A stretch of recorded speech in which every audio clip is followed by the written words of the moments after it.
Good morning. This morning I am going to read Thidwick, the Big-Hearted Moose by Dr. Seuss, written and illustrated by Dr. Seuss.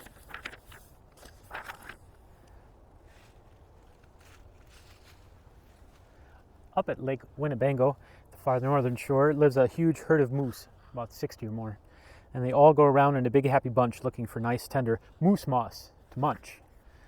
Up at Lake Winnebago one day they were lunching, just strolling along and enjoying their munching, for the moose moss that day was especially fine when it happened that Thidwick, the last moose in line, saw a bingle bug sitting.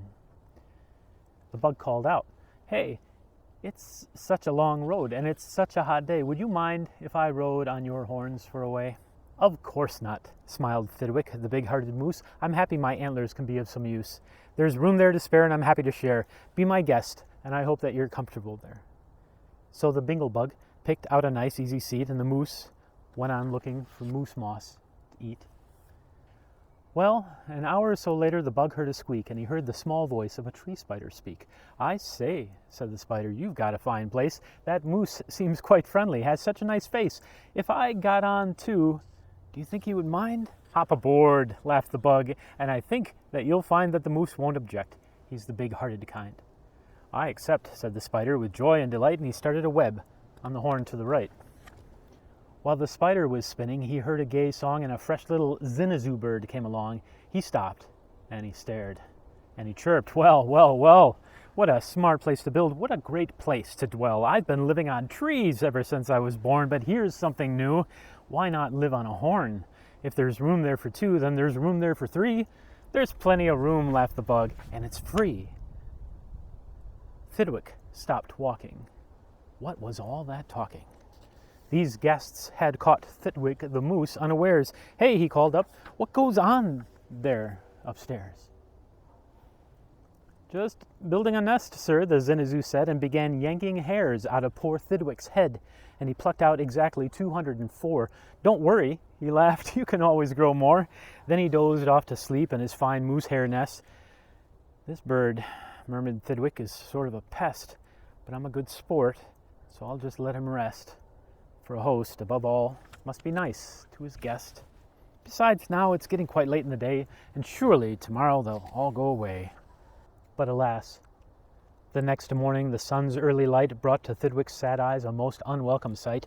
"Meet my wife," said the bird. "I was married last night. And perhaps, by the way, I should mention to you that her uncle is coming to live with us too. You're a very fine host, so I knew you'd be willing."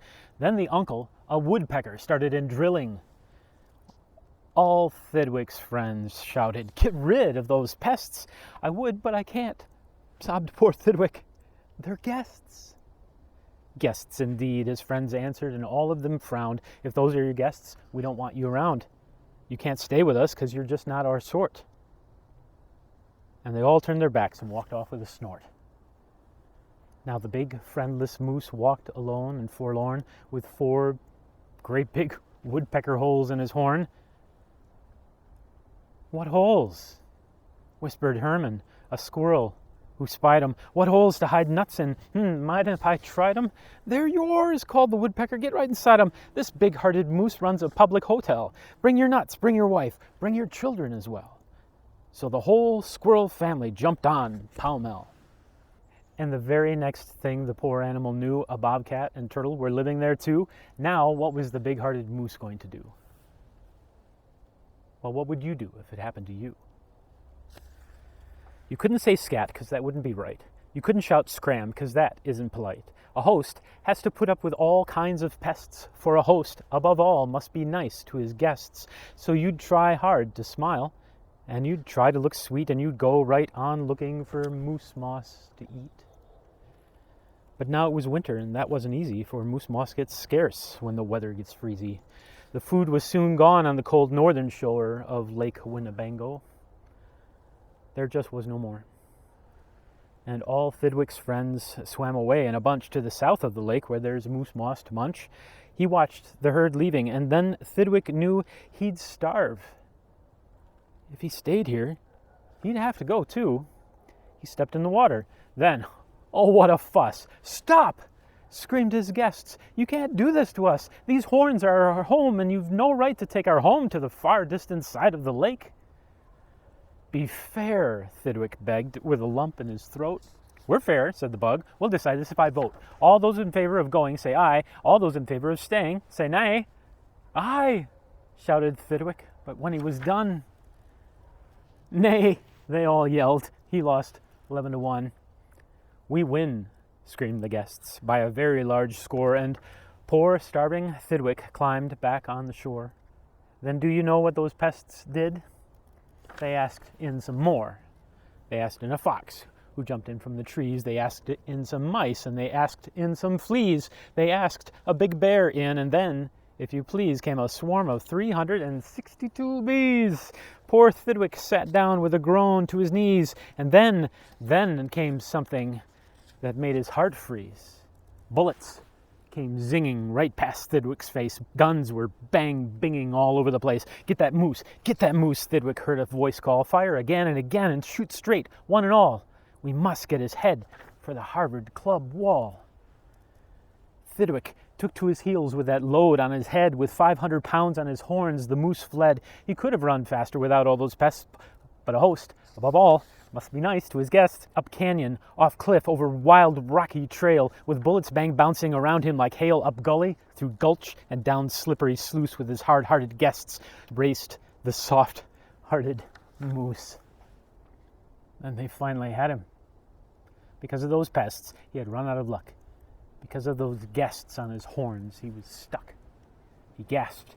He felt faint, and the whole world grew fuzzy. Thidwick was finished completely. Or was he? Finished? Not Thidwick. Decidedly not. It's true, he was in a most terrible spot, but now he remembered a thing he'd forgot.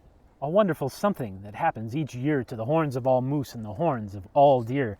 Today was the day Thidwick happened to know that old horns come off so that new ones can grow.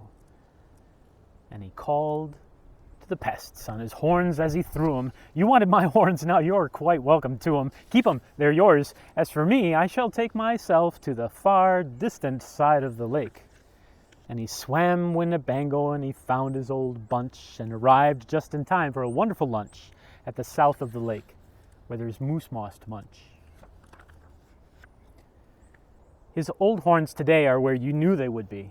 His guests are still on 'em, all stuffed, as they should be.